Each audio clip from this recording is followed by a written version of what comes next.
Hey everybody, this will be for week 15. We're going to cover buttonholes. So in your shirt, remember I gave you each a safety pin full of 10 buttons. We are going to use 8 of those buttons, so you'll have 2 extra buttons.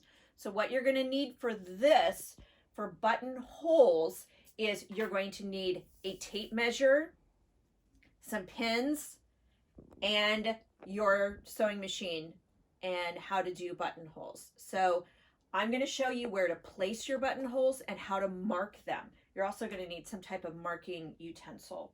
All right, so come on over. So the first thing that I want you to make sure that you can do is you have your hem on your shirt, and you also have your center front bands on, and we're going to lap with the right side over the left side for the ladies. If you're a male, you want to go left over right. All right. We have our collar band on with our collar. The first thing I'm going to do is I'm just going to put that collar band on top of the other collar band. And I want to make sure that everything is matching, right, like this. Okay. You want to make sure that this all matches right up here and all down here. And the first buttonhole that we're going to mark is our collar band right here. And the buttonhole is going to go horizontal like this, right in the center. And we're just going to mark that with our first pin. The second pin is we're going to start here at the bottom of our collar band. And you're going to measure with your tape measure. You're going to measure down 3 inches right here. And you can either put a pin like this, or you can use a marking utensil, like a Mark Be Gone or a Disappearing, whatever, and you can put a mark right here. Okay? So I'm going to use my marker for this. You could also use pencil. I've used pencil before. Okay, so we always want to do an odd number of buttons through here. We're going to do 5. So right now we've done our first one. And so I'm going to put the tape measure down, and we're going to mark every 4 inches right here. I'm going to put a mark, and I'm going to put a mark at 8 inches. So there's 3 and 12 and 16. So I have 1, 2, 3, 4, 5 buttonholes right there. The last buttonhole that you're going to use is on your collar, or I'm sorry, your cuff. So we're going to fold over our cuff. We have our placket right here. We're going to line that up, and you're just going to put a pin, because my marker is not going to show, right in the center of our cuff. If you don't know where your center of your cuff is, take your cuff, divide it in half, and that is where, I think I did a pretty good job, that is where you're going to put your buttonhole. All right? Okay. So now that we have them all marked, how do we make a buttonhole? So come on over to the sewing machine and I will show you.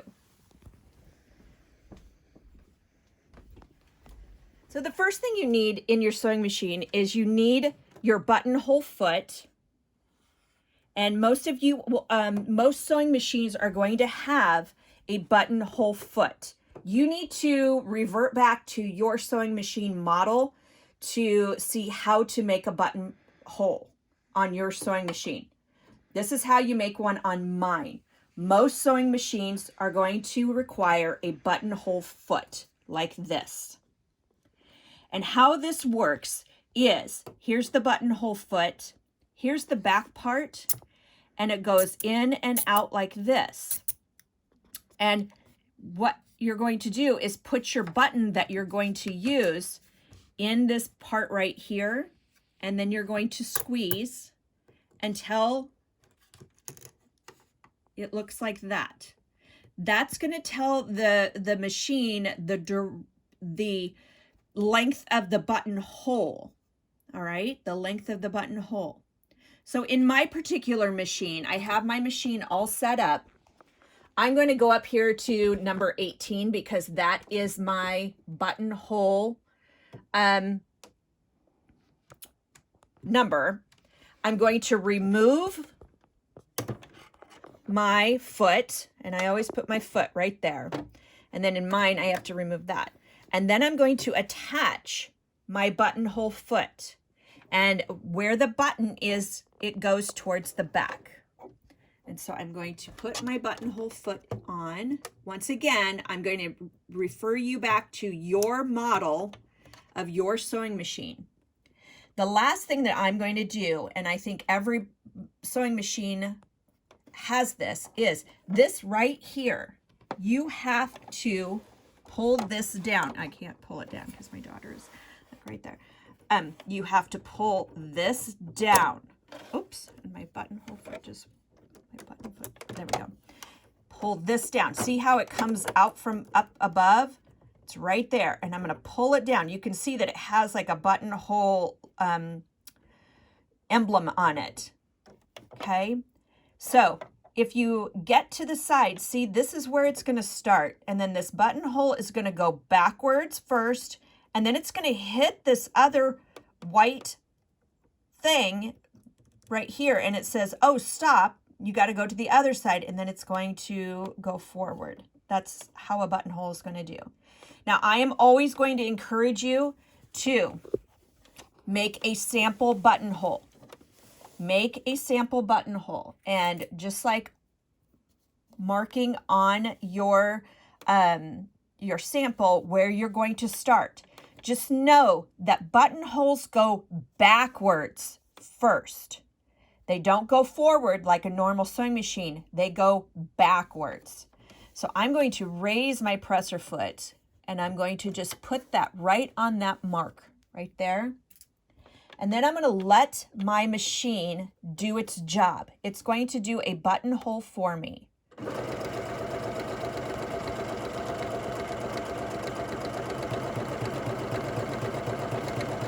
Sometimes during this time, you might have to help your machine. You want to just make sure that you're getting a good buttonhole, that you have both zigzags on both sides, and you have a nice straight hole in the center. And it's going to bar tack at the end and at the beginning of the buttonhole. So there's my buttonhole, my sample buttonhole. All right, and that is looking pretty good. So if you feel confident that your buttonhole is good, then let's go ahead and make some buttonholes on our shirt. So we have them all marked right along here. I'm going to start at the bottom, and I always start at the bottom because if you mess up on the first one, it's at the bottom. All right. So I'm just going to raise that lever, and I'm going to go right in the center, and I'm going to put my needle down on that dot.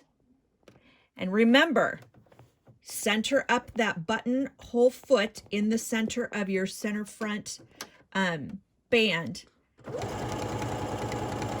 and then make your buttonholes.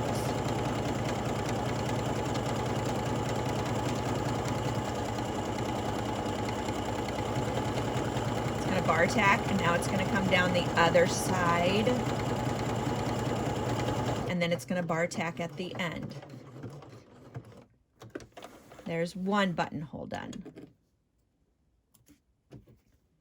Now, I'm not going to do all of the buttonholes right this minute, okay? Once you have all your buttonholes done, come up and do your collar band. Now, once again, the collar band is going to be a little more fiddly because, and I'm going to start my collar band right there, because this is pretty bulky right here. Now, you might need to help along your collar band or your buttonhole. You might have to help this one along. And what I mean by helping it along, hold on to the sides, and you might have to zhuzh forward or zhuzh back.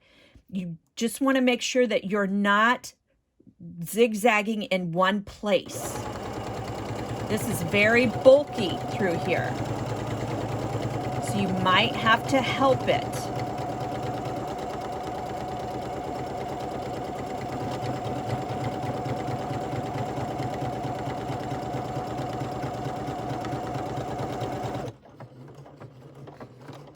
I would suggest putting in a brand new needle so that your needle is nice and sharp, and it's going to go through all of those layers.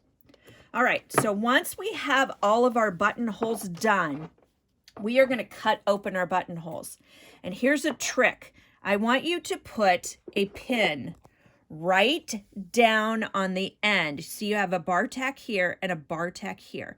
I want you to put a pin right on the end, right down the center. And sometimes I'll even put 2 pins right there.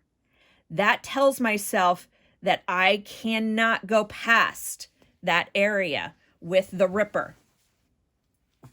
Then you're going to take your ripper and you're going to insert it into the front right here, and you're going to rip open right down the center.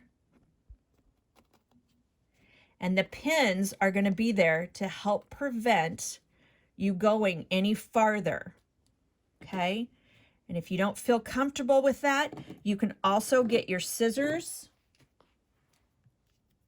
and you can cut it open, just like that, okay? I want to use my ripper. All right, so the whole purpose is to not cut through any of your stitches. Let's do this one down here. Here it is right here. You want to be extremely careful when you put your ripper in. Extremely careful. And you're going to rip that just straight up. Be very careful. All right? So you should have 5. 1, 2, 3, 4, 5. 1 up at the center, and then you also have 1 down here going this way, okay? If you have any questions regarding how to do a buttonhole, once again, I want you to revert back to your sewing machine model and see the instructions on how to do a buttonhole, but I'm pretty sure that all of your sewing machines have this apparatus right here. Okay, so I'm just going to start doing some more buttonholes, and you are more than welcome to watch.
I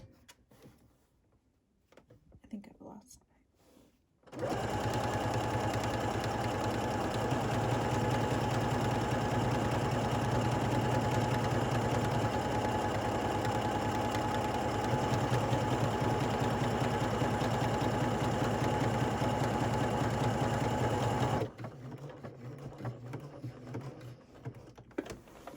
Okay, I have done all my buttonholes now. So that's it for this video. In the next video, I'm going to show you how to sew on your buttons.